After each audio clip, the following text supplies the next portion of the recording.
50. Merveilleux d'avoir eu tous ces hommes en action. Quelle joie de pouvoir participer à la construction de l'Église. Genèse chapitre 50. Vous connaissez mon habitude, j'aime lire un texte avant d'entrer plus en détail dans la parole du Seigneur.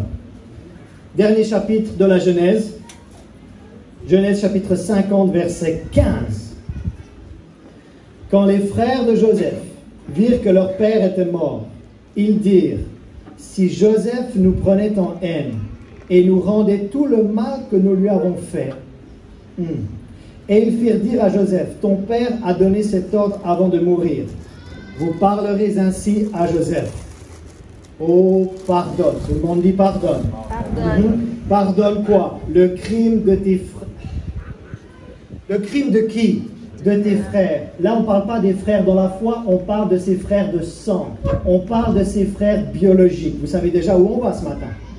Oh, pardonne le crime de tes frères et leurs péchés, car ils t'ont fait du mal. Pardonne. Tout le monde dit pardonne. Pardonne. Pardonne maintenant le péché de tes serviteurs, du Dieu de ton père. Joseph pleura en entendant ces paroles.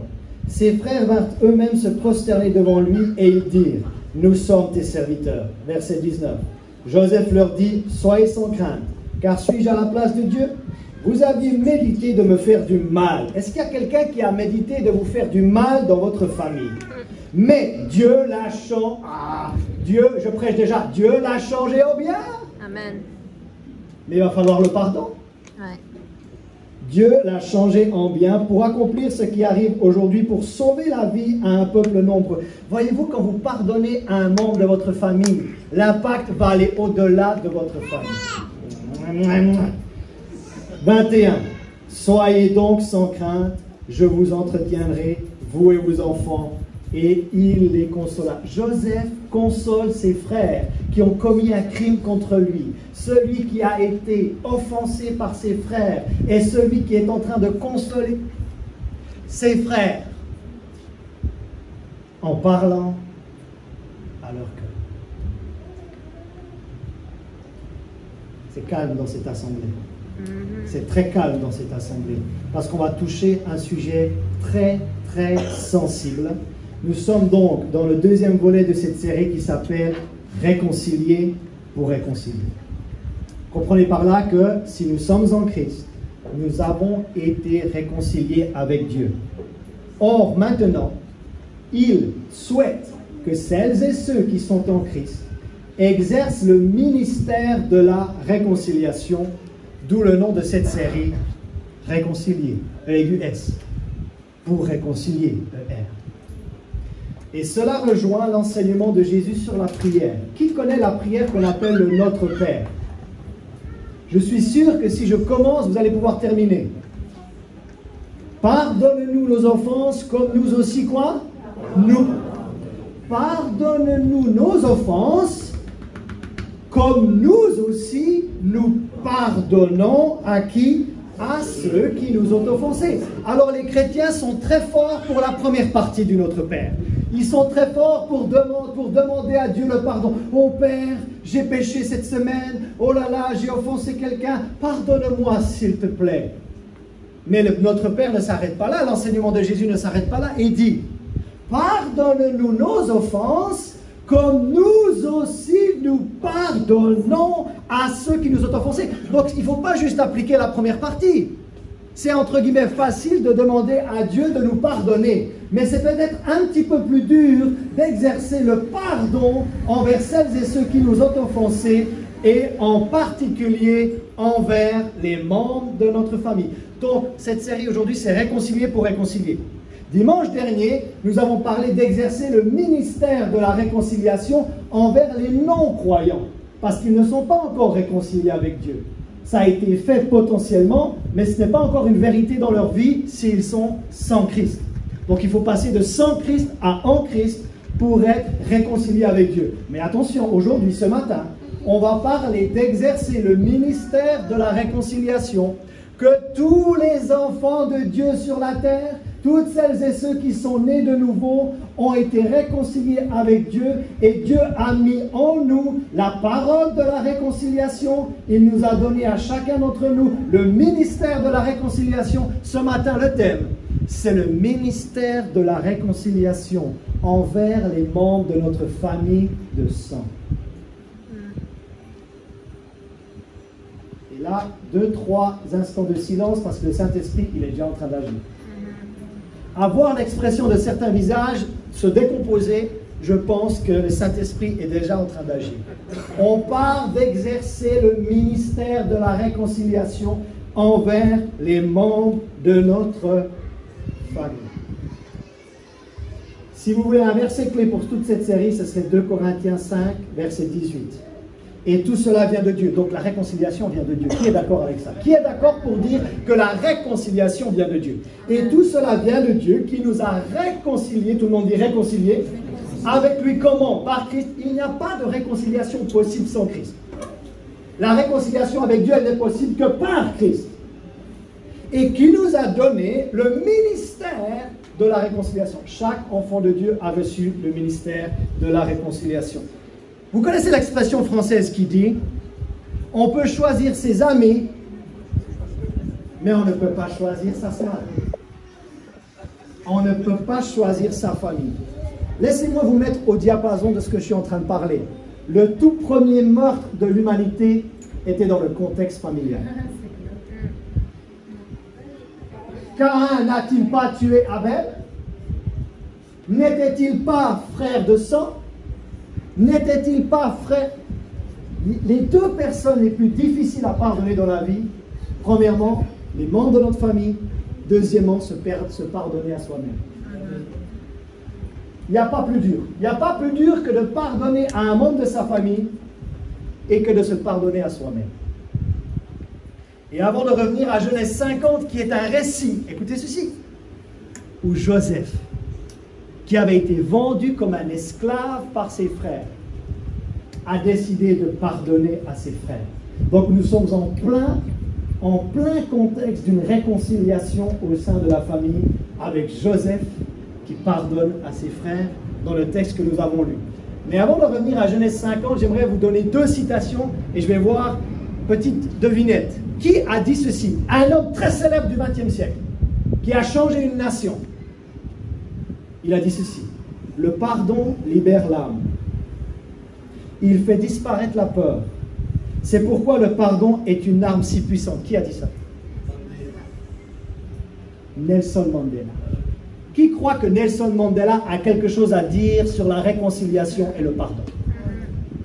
27 ans en prison sur Robben Island, en Afrique du Sud, que j'ai visité 7 fois. L'Afrique du Sud n'est pas Robben Island. Je pense que cet homme a quelque chose à dire sur le pardon. Et il nous dit que le pardon libère l'âme.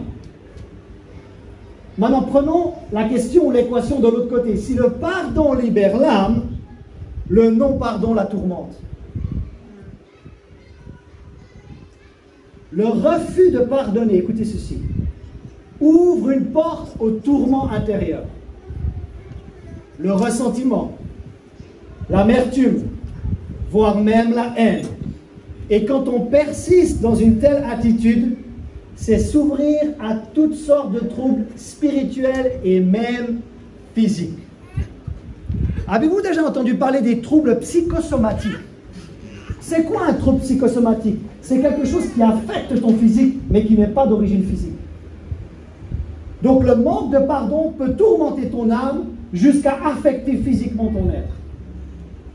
Si le pardon, selon Mandela, libère l'âme, le non-pardon la tourmente.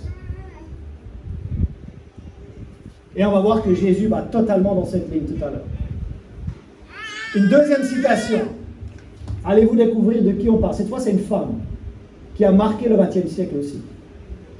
Que pouvez-vous faire pour promouvoir la paix dans le monde? Rentrez chez vous et aimez votre famille. Bravo. Mère Teresa a dit ça. Alors je pense qu'ici on a tous une aspiration profonde pour changer le monde, faire quelque chose dans le monde, apporter notre pierre à l'édifice à le monde. Mère Teresa nous dit, si tu veux faire une différence dans le monde, rentre chez toi et aime ta famille.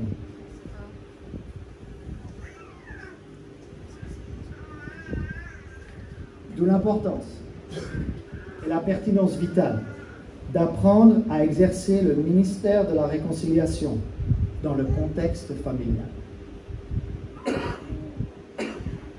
Vous voyez, il n'y a même pas besoin de monter la voix pour être pertinent. Là, c'est comme si le Saint-Esprit me dit, va pas trop vite, va pas trop vite, va pas trop vite, va pas trop vite. Je suis déjà en train d'agir dans les cœurs.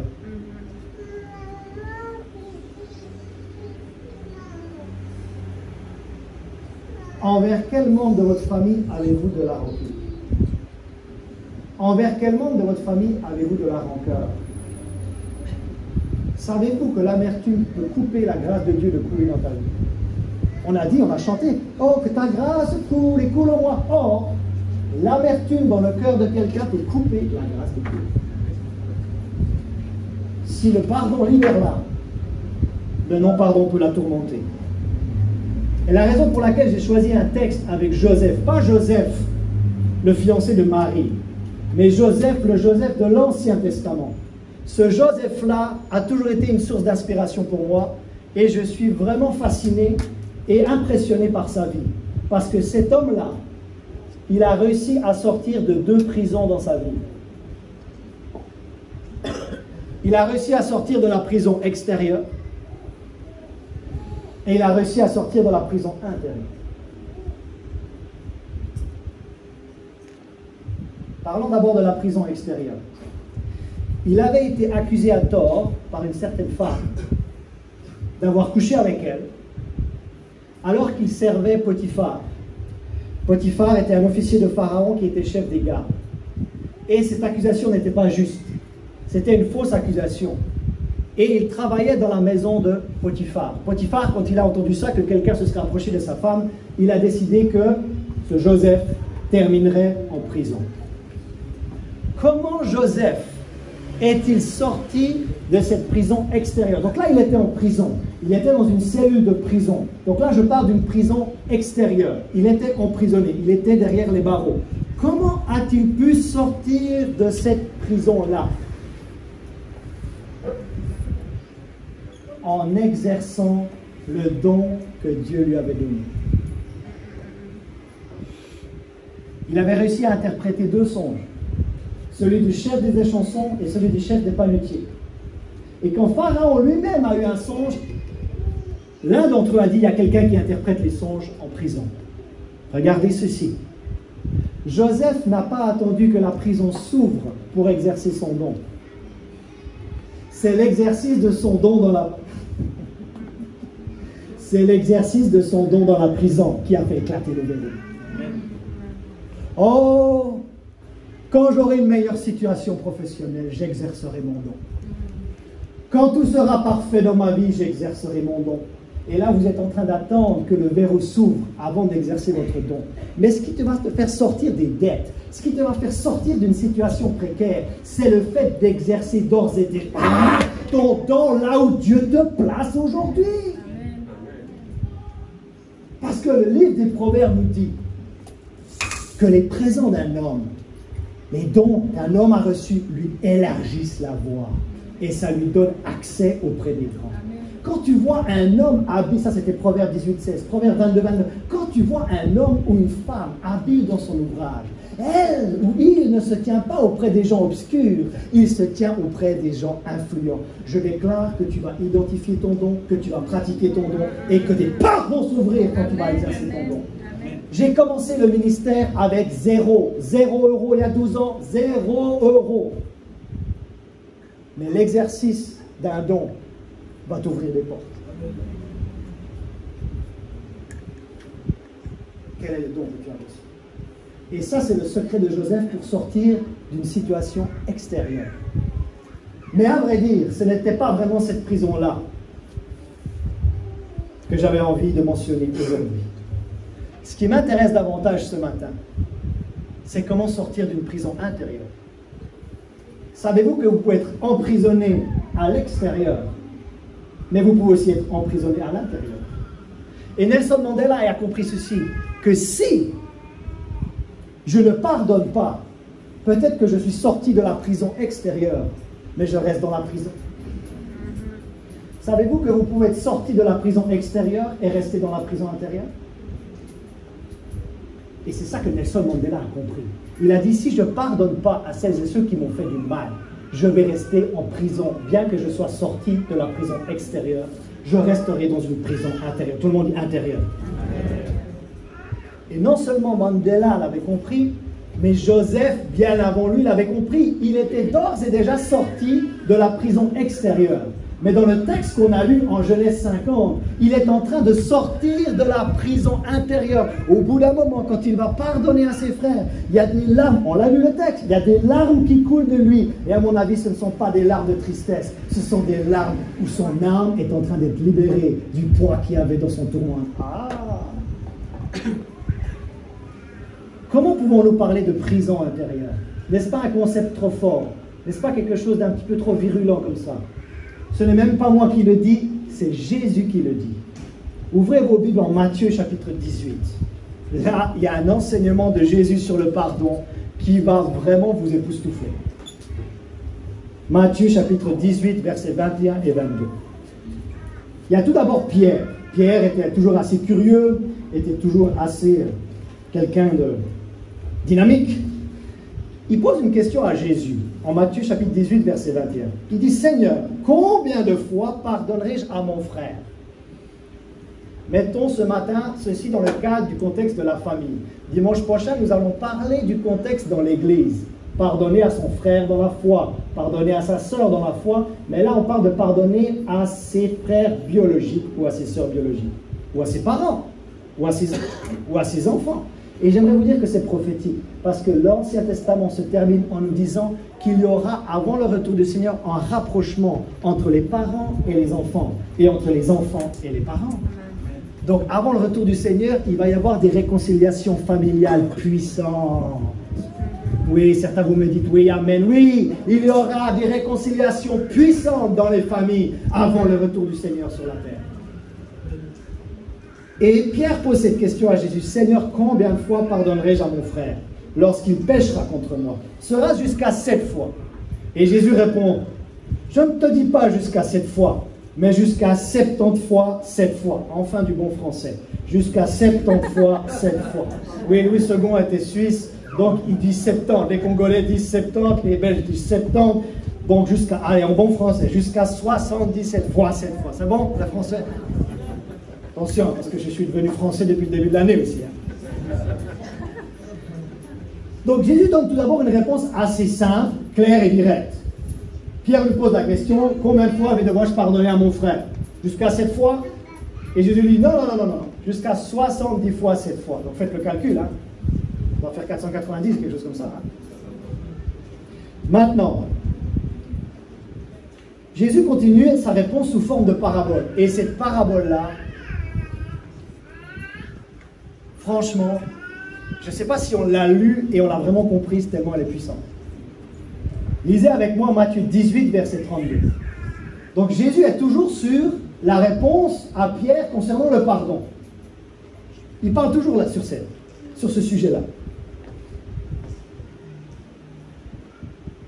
Matthieu 18, 32.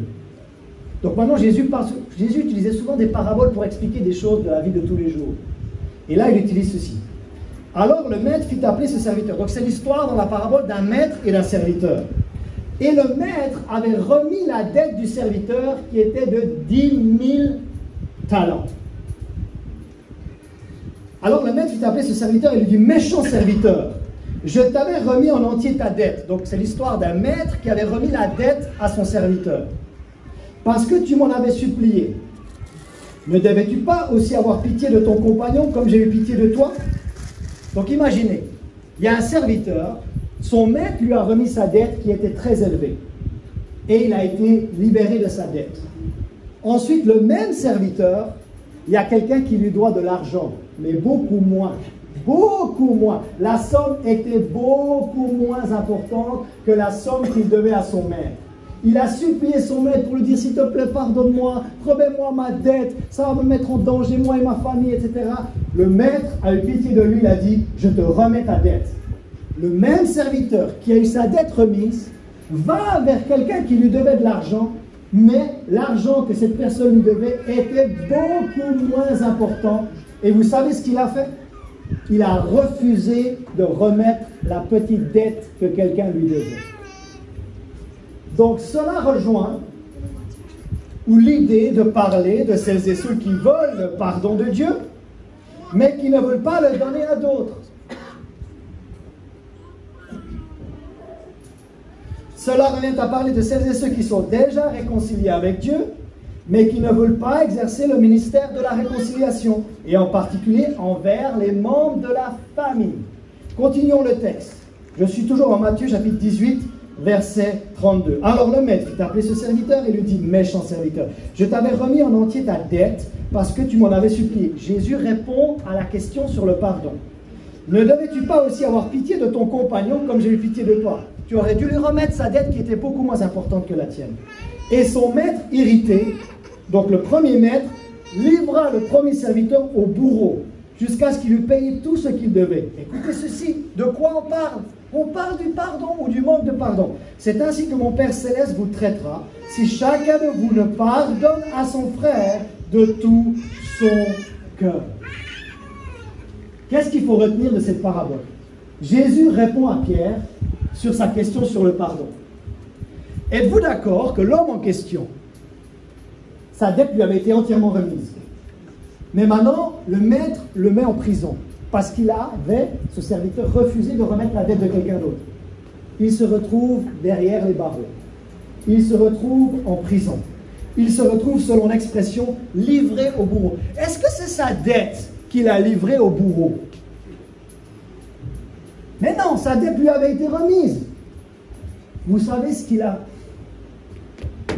Vous savez ce qu'il a fait mettre en prison? Vous savez ce qu'il a livré au bourreau? Vous savez ce qu'il a fait mettre derrière les barreaux? C'est son refus de pardon. Quelqu'un qui est dans le refus de pardon ne le sait peut-être pas, mais cette personne est en prison. Ce n'est pas mon enseignement, c'est l'enseignement de Jésus.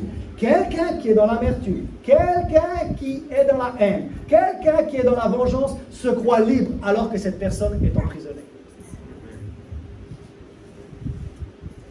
Et Joseph a su sortir de la prison extérieure, mais il a su sortir de la prison intérieure. Mandela a su sortir de la prison extérieure, mais il a su sortir de la prison intérieure. Ma question est, en étant devenu en Christ, vous êtes entre guillemets sorti de la prison extérieure. Mais est-ce que maintenant vous allez laisser la prison sortir de vous? C'est fort hein, ce qu'il dit ici. Est-ce qu'on a bien compris? Que l'homme en question ne s'est pas retrouvé en prison à cause de sa dette. Elle lui avait été remise. Il s'est retrouvé en prison à cause de son refus de pardonner.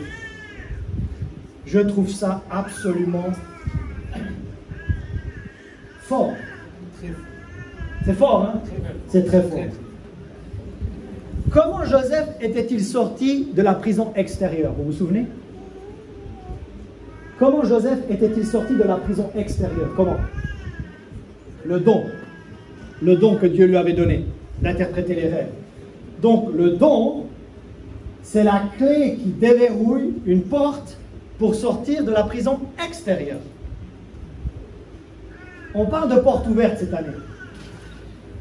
Il y a Jésus qui tient les clés, qui peut ouvrir des portes que personne ne peut fermer. Ou qui peut fermer des portes que personne ne peut ouvrir. Mais savez-vous que vous avez deux clés? La première clé que Dieu vous a donnée, c'est un don, voire des dons.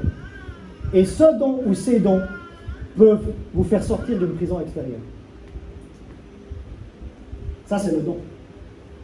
Mais pour sortir d'une prison intérieure, la clé, ce n'est pas le don. La clé, c'est le pardon.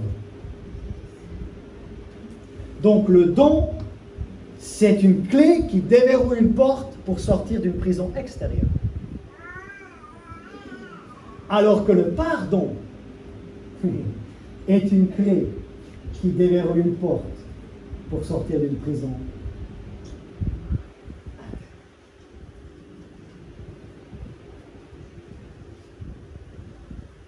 j'aimerais vous dire ceci. Joseph a réussi à pardonner l'impardonnable aux membres de sa famille. Ah, pasteur, tu ne te rends pas compte ce que les membres de ma famille m'ont fait. C'est impardonnable. Et ce matin, je vous demande de pardonner l'impardonnable. Et vous allez voir que Dieu nous a donné son esprit pour nous rendre capables de pardonner l'impardonnable. Une fois, je prie pour une dame. Elle voulait être baptisée dans le Saint-Esprit. Et je vois que les fleuves d'eau vive voulaient monter de son fort intérieur, mais il y a quelque chose qui bloquait. Je dis, madame, est-ce qu'il y a du manque de pardon dans votre vie? Elle me dit, oui, il y a du manque de pardon dans ma vie et je ne pardonnerai jamais. Très bien, la personne n'a pas été baptisée dans le Saint-Esprit. Parce qu'il y a deux obstacles à la foi. C'est le manque de connaissance et le manque de pardon. Si tu veux obstruer ta foi, reste dans le pardon. Si tu veux rester en prison intérieure, reste dans le manque de pardon. J'ai dit l'inverse à côté. Vous avez compris, hein? Donc c'était quoi la préface? Si tu veux rester. Si tu veux rester. Voilà, vous avez compris. Joseph a été vendu par ses frères comme un esclave. Qui a vécu pire que ça ici? Et pourtant, il va pardonner l'impardonnable. Maintenant, on revient en Genèse 50. En Genèse 50, 17, il y a ces larmes qui vont couler de Joseph. En pardonnant l'impardonnable aux membres de sa famille, Joseph a libéré son âme. Vous voulez libérer votre âme du mal qu'on vous a fait? Moi, je ne vous conseille pas l'amertume. Moi, je ne vous conseille pas la haine. Je ne vous conseille même pas la vengeance. Si tu veux vraiment libérer ton âme, c'est le pardon. Rien de plus, rien de moins. Et on voit Joseph qui libère son âme. Ça, c'est la phrase de Mandela. En Genèse 57, vous parlerez ainsi à Joseph. Ça, c'est le père de Joseph qui dit à ses fils. Oh, pardonne le crime de tes frères et leurs péchés, car ils t'ont fait du mal. Pardonne maintenant le péché des serviteurs du Dieu de ton père. Oh, qu'est-ce que j'aime cette phrase. Joseph pleura en entendant ces paroles. Parce que quand il avait revu ses frères, il les avait revus à plusieurs reprises. Hein. Certaines fois, il devait aller se cacher pour pleurer, tellement il était saisi. Je suis en train de revoir les gens qui m'ont vendu comme un esclave. Je suis en train de revoir celles et ceux qui ont commis un crime contre moi. Je suis dans... Quand est-ce que tu sais si tu as vraiment pardonné à quelqu'un? Quand tu peux revoir une personne et rester dans la même pièce. S'il y a quelqu'un qui entre ici et tu as un problème avec cette personne, c'est qu'il y a quelque chose de pas réglé. Joseph pleura en entendant ces paroles. À mon avis, ces larmes-là, ce sont des larmes de guérison. Ce sont des larmes qui font sortir les racines là, qui étaient à l'intérieur. Des larmes qui font sortir ce qui était en train de moisir à l'intérieur. Des larmes qui font sortir ce qui devait sortir. Joseph, en Genèse 50, sort de sa prison intérieure. Il avait déjà bien réussi à sortir de la prison extérieure, par le don. Mais la clé que tu as, à toi de savoir si tu vas l'exercer ou pas. La clé qui est dans tes mains pour sortir de prison intérieure, selon l'enseignement de Jésus, c'est le pardon. Deuxième chose, en pardonnant l'impardonnable aux membres de sa famille, Joseph a sauvé la vie de sa famille et de son peuple. Vous pensez que c'est qu'une histoire de famille? Non. Ça va bien au-delà de votre famille. Vous pensez que c'est juste quelque chose entre vous là, dans un petit coin? Mais pardonner à un membre de sa famille aura un impact au-delà de la famille. Et on le lit en Genèse 50, verset 20. Vous aviez médité de me faire du mal. Joseph parle à ses frères. C'est le texte du début. Dieu l'a changé en bien pour accomplir ce qui arrive aujourd'hui. Pour sauver la vie à un peuple nombreux. Vous voyez que le pardon de Joseph, non seulement ce pardon est en train de sauver sa famille, mais ce pardon-là est en train de sauver la vie de son peuple. Le pardon à un membre de la famille aura toujours un impact au-delà de la vie de famille. Témoignage personnel. Je suis né en Suisse, j'ai grandi en Suisse, Et quand je vois le drapeau suisse, je mets ma main sur le cœur et je chante l'hymne national en allemand. Je suis fier d'où je viens. Ma mère est suissesse. Écoutez ceci, mes papas étaient français. Mais malheureusement, au début des années 90, quand mes parents ont vécu une séparation douloureuse, mon père est rentré en France. Et pour moi, aller voir mon père, c'était aller en France. Ou aller en France, c'était aller voir mon père. Donc père qui était français, aller en France, c'était pas facile. Pas facile. Mais quand tu pardonnes à un membre de ta famille, l'impact sera toujours beaucoup plus grand. Aujourd'hui, je suis où? Depuis bientôt 15 ans, je suis en France. Depuis le début de l'année, j'ai revendiqué ma nationalité française. Quand est-ce que vous allez comprendre que ce n'est pas juste une histoire de famille, c'est une histoire de destinée? Pardonner à un membre de sa famille, ça va aller au-delà de ta famille. Tu es en train de débloquer la destinée que Dieu a pour toi.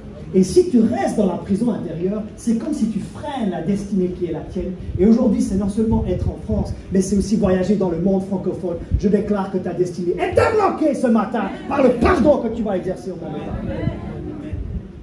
Ne crois pas que c'est juste entre un père et un fils. Ne crois pas que c'est juste entre deux frères. Ne crois pas que c'est juste entre deux sœurs. Joseph, ça a sauvé sa famille, ça a sauvé son peuple. Aujourd'hui, vous savez quoi? Je suis réconcilié. Mon père est parti dans l'éternité, on a été réconciliés. Mon père est parti dans l'éternité, il a porté notre deuxième fille un mois avant son décès. Aujourd'hui, je suis en France et je suis fier d'être français comme je suis fier d'être suisse parce que c'est restauré dans ma vie. Je peux vous montrer ma carte d'identité française. Je peux vous montrer mon passeport français. Mais avant, j'étais pas vraiment, je revendiquais jamais mon héritage français. Je revendiquais toujours mon héritage suisse. Mais aujourd'hui, je suis fier aussi de revendiquer mon héritage français parce que j'ai pardonné à papa qui était français. Mais vous pensez que boulanger, ça vient d'où? Il n'y a pas plus franchouillard que boulanger. Boulanger, c'est franco-français. Regardez le téléjournal à la fin, rédacteur en chef, Pascal Boulanger. Est-ce que vous comprenez que votre pardon ira au-delà de votre famille? C'est vrai pour Joseph. C'est vrai pour ma vie. Muriel, tu serais prête? Ou pas? C'est spontané. On a besoin d'entendre des témoignages. Tu serais prête ou pas? Dis-moi ça. Muriel a aussi un témoignage de pardon au sein de la famille. Est-ce que vous voulez l'entendre? Ah, Muriel, t'applaudis-toi maintenant.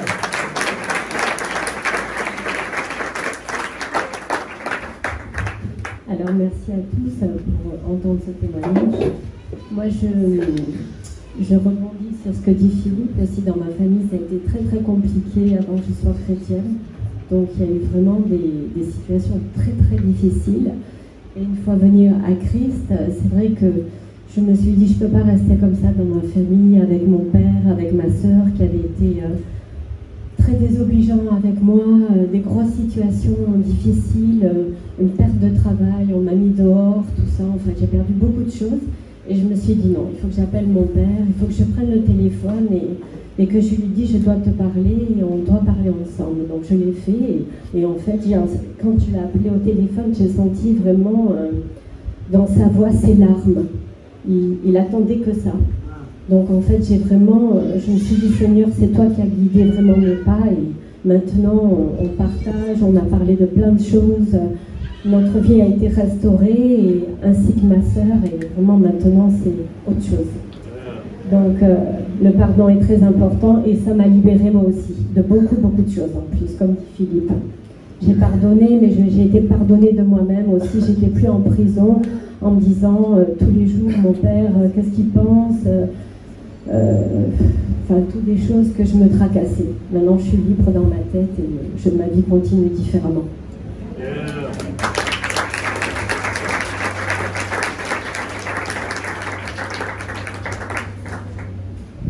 Et le dernier point qu'on pourrait dire sur Joseph. En pardonnant l'impardonnable au membre de sa famille, nous avions dit qu'il a libéré son âme à lui. Il a sauvé sa famille et son peuple de la famine. Mais c'est seulement à ce moment-là que la vision qu'il avait initialement reçue s'accomplit. Souvenez-vous, il avait une vision de gerbe, et il y a une gerbe qui dépassait les autres. Et ses frères étaient là, est-ce que ça veut dire que tu vas dominer sur nous? Après, il a vu des étoiles, et son père et sa mère étaient là, mais est-ce que tu penses vraiment pouvoir être au-dessus de nous? Et c'est seulement au moment où il octroie le pardon à ses frères que ses frères vont se prosterner. Qui a fait le premier pas, ses frères ou lui? C'est l'offensé qui a fait le premier pas. Ce n'est pas l'offenseur. Parce que moi, avec mon père, je me considérais comme l'offensé, pas comme l'offenseur. Mais finalement, c'est l'offensé qui est en prison, plus que l'offenseur. L'offenseur est dans une prison de péché, et je vais vous dire, on va terminer là-dessus dans un instant, que quand tu pardonnes, tu te libères toi, et tu aussi libères la personne de son péché. Enseignement de Jésus. Donc en Genèse 50, versets 18 et 19, ses frères vinrent eux-mêmes se prosterner devant lui. Ça, c'était la vision qu'il avait vue sous forme de blé et de gerbe. Et ils dirent, nous sommes tes serviteurs, Joseph leur dit. Soyez sans crainte, car suis-je à la place de Dieu. Et s'il y en a un qui essayait de nous garder dans nos problèmes de famille pour faire en sorte que nous n'accomplissions jamais la destinée qui est la nôtre, c'est comme si tu as l'impression que... Avez-vous déjà eu l'impression qu'on parle de portes ouvertes, mais vous avez l'impression qu'il n'y a que des portes fermées? Vous butez, et vous butez, et vous butez. Et ici, tu utilisais la première clé du don pour sortir de la prison extérieure. Et ici, tu utilisais la deuxième clé du pardon pour sortir de la prison intérieure. J'ai comme l'impression, et je prophétise, que ta vie change. Ta vie change. Aujourd'hui, je peux retourner dans le Doubs. Je peux retourner dans le 25, je peux retourner en Franche-Comté, je peux aller à Montbéliard, mon père né à Montbéliard, décédé à Montbéliard. Avant c'était, l'idée de me rendre à Montbéliard, c'était, j'avais des tourments, rien qu'à l'idée de me rendre là-bas. En plus, il fallait prendre des petites routes, 2 heures de petites routes, des fois on n'était pas bien dans la voiture. Mais aujourd'hui, je peux y retourner. Quand tu peux retourner là où tu as été blessé, c'est que tu es guéri.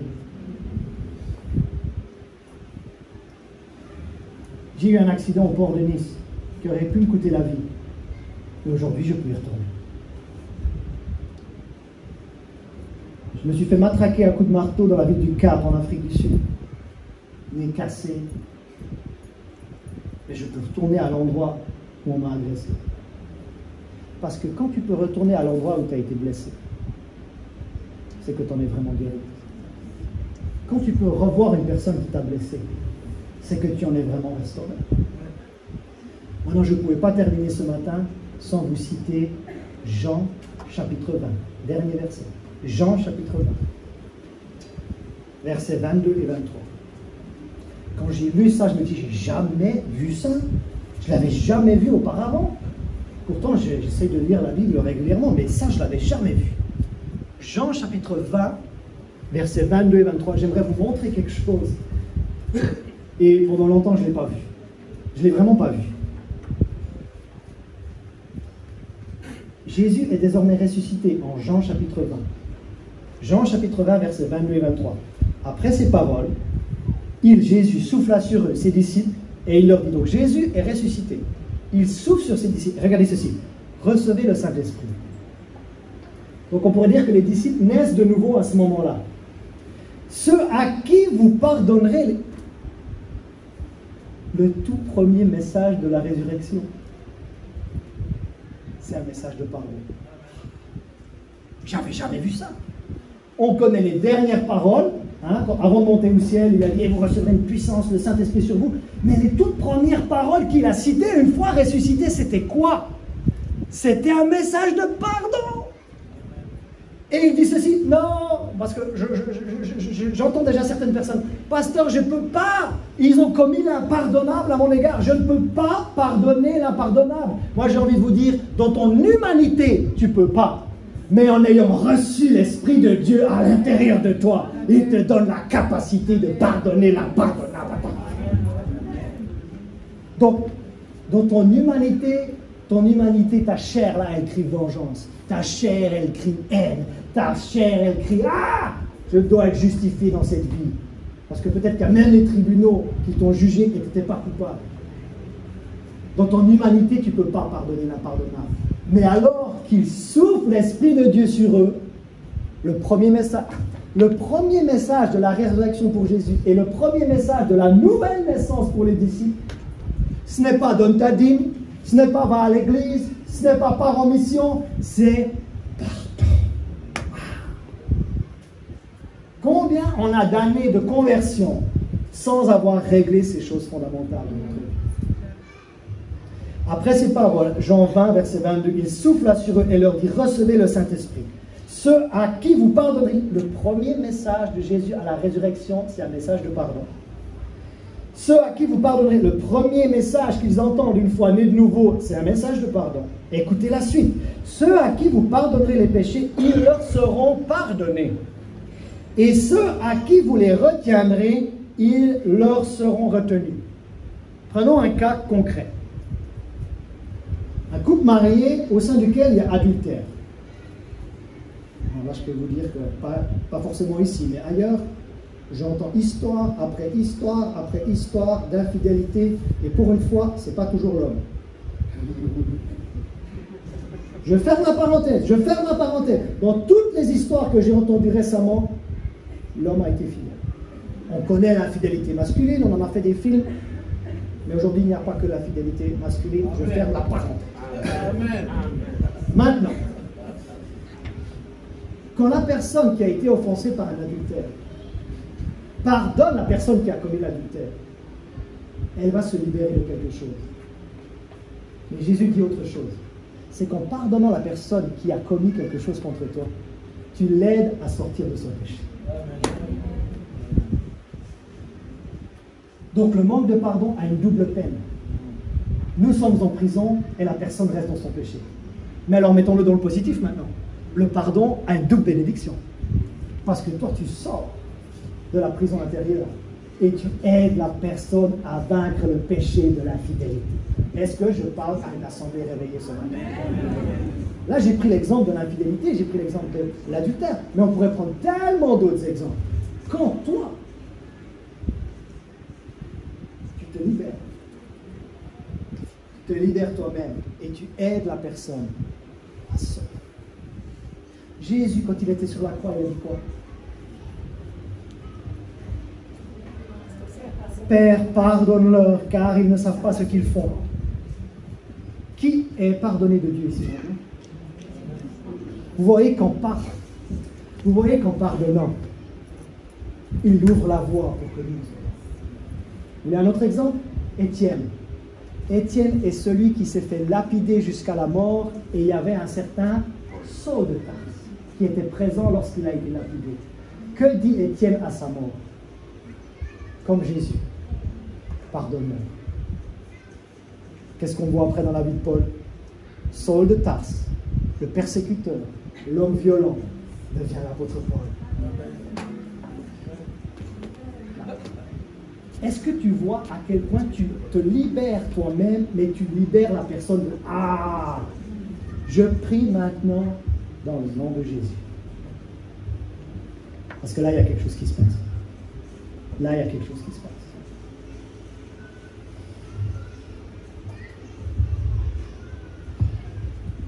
Nous parlons d'exercer le ministère, je termine, d'exercer le ministère, fermez les yeux un instant, d'exercer le ministère de la réconciliation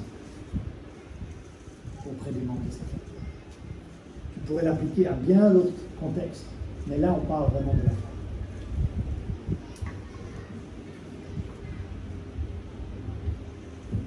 Et là il y a langue et interprétation des langues qui arrivent. Et mettez jusqu'à quand? Jusqu'à quand allez-vous rester dans l'offense? Vous pensez que par votre offense, vous êtes en train de faire du mal à l'autre personne. Et en réalité, par votre offense, vous êtes en train de lui faire du mal à vous-même. Jusqu'à quand, dit l'Esprit de Dieu? Jusqu'à quand? Jusqu'à quand?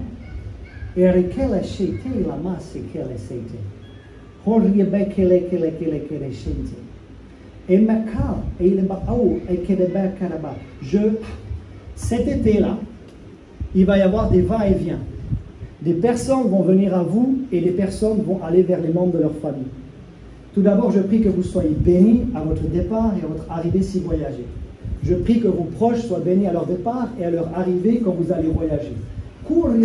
Mais je vois certaines situations qui n'ont pas encore été résolues dans certaines familles. Et je crois de tout mon cœur que cet été est un été de réconciliation. Je crois que de tout mon cœur que là où il y a une prochaine rencontre avec un membre de la famille qui est une relation compliquée, il va y avoir non seulement réconciliation, mais il va y avoir aussi restauration. Et vous savez quoi? Il peut restaurer les années qui ont été volées entre vous. Et c'est ce que je prie maintenant. Que les années qui ont été perdues, les temps de qualité qui ont été perdus, ces temps-là, on ne peut pas les changer.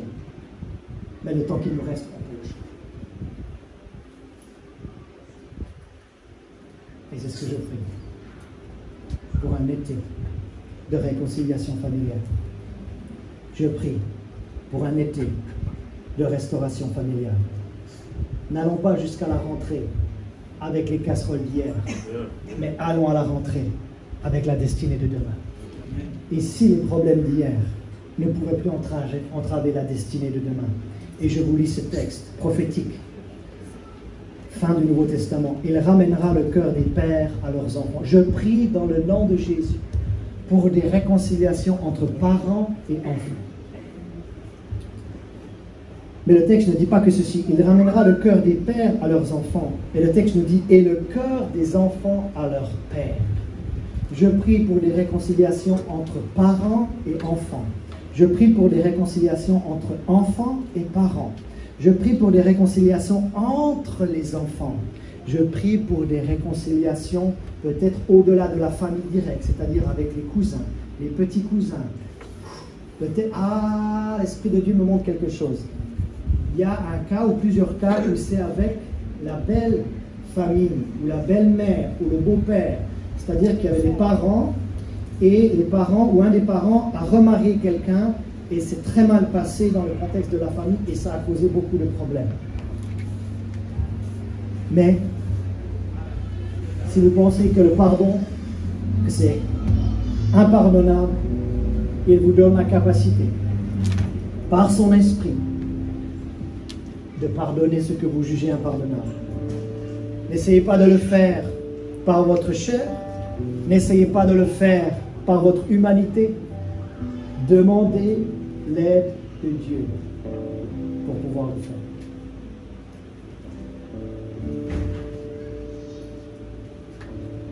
Vous savez, certaines fois, sa présence vaut mieux que 1000 mots. Quelques instants, quelques minutes, je ne dis plus rien. Et on laisse l'Esprit de Dieu faire son ministère.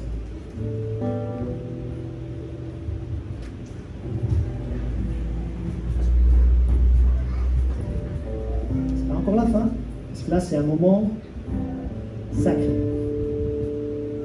Ça c'est un moment saint. Ça c'est un moment de mise à part.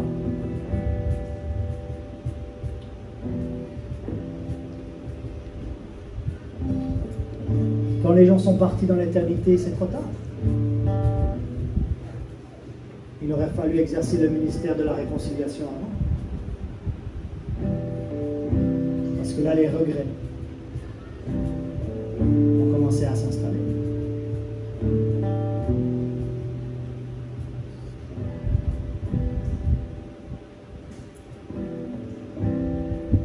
Ma question est simple ce matin. Pour qui allez-vous être un Joseph?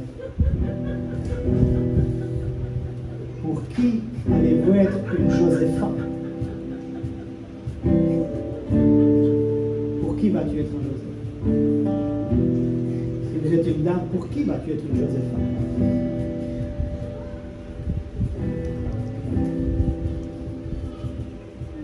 Parce que trop d'années ont été volées. Jésus dit que le voleur ne vient que pour dérober, égorger et détruire. Et Jésus dit, moi je suis venu afin que vous ayez la vie. Je parle la vie dans les familles de l'Assemblée. Non seulement je parle la vie, mais je parle la vie abondante dans les familles de l'Assemblée. Est-ce qu'on peut chanter celui-là? Parfait. Restez assis. Laissez les musiciens vous entraîner dans ce chant. Et que vraiment les paroles descendent. Que les paroles descendent.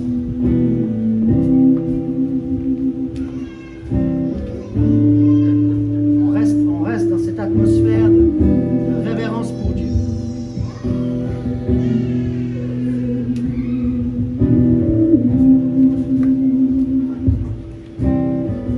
Est-ce que l'Esprit de Dieu est à l'œuvre?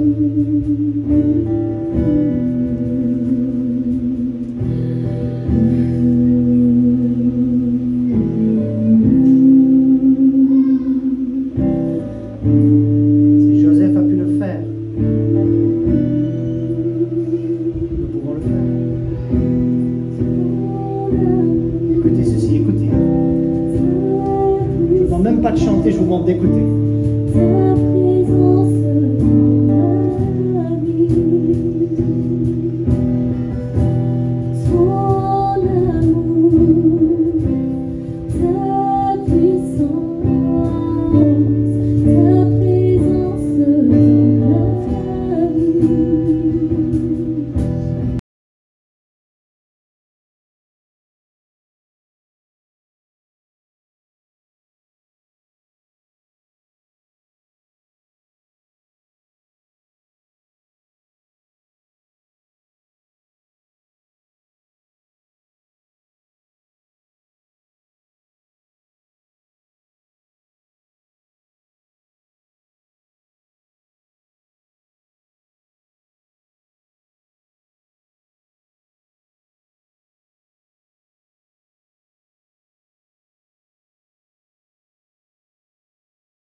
Plus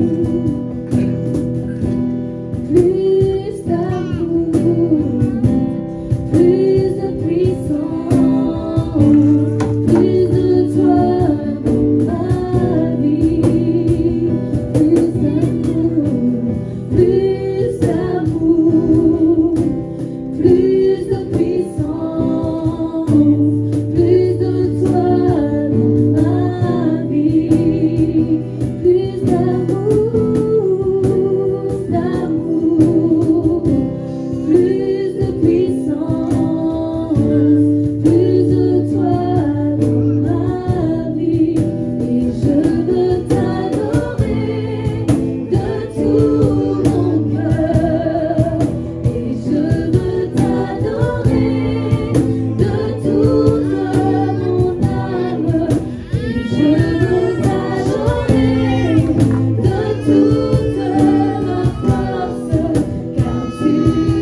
particulier une réconciliation père-fille. Il y a plusieurs réconciliations père-fille, fille-père qui vont se produire dans les semaines à venir. Et l'autre chose que je vois, c'est que dans certains cas, il y a une des deux personnes qui est dans la foi et pas l'autre. Mais dès le moment où il y aura réconciliation familiale, je vois la personne qui n'est pas encore à Jésus venir à Jésus en même temps. Oh! Ça, c'est le ministère de la réconciliation. Et j'en profite pour celles et ceux qui ne sont pas encore dans la famille de Dieu.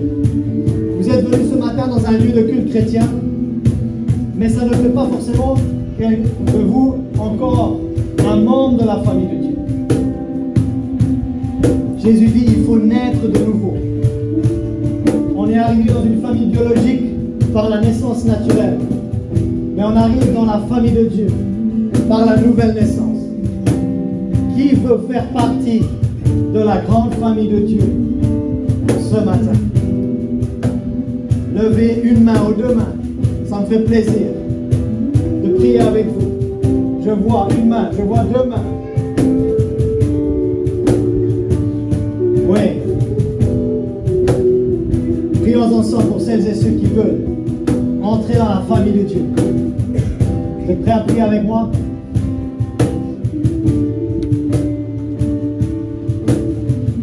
Prions ensemble. Ce matin,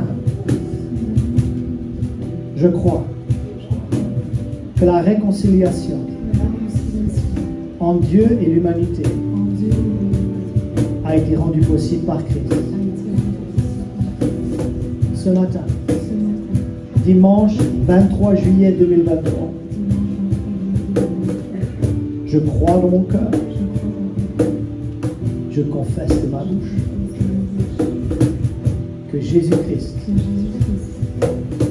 est mon réconciliateur, que Jésus-Christ est mon médiateur, qu'il est celui qui a été cloué à ma place, puni à ma place, flagellé à ma place, en mettant ma foi en lui. J'ai désormais la paix avec Dieu et je suis désormais réconcilié avec Dieu. Maintenant, les personnes qui ont besoin d'exercer la réconciliation envers un membre de la famille, prions ensemble. Ce matin, je pose un acte de foi. Je vais m'approcher. Je vais faire le premier pas vers une personne qui m'a beaucoup blessé dans ma famille. Or, je décide ce matin d'aller vers cette personne et de lui tendre la main et de lui proposer le chemin de la réconciliation et de lui proposer le chemin de la restauration des années qui ont été perdues et que les années à venir seront bien meilleures que les années derrière.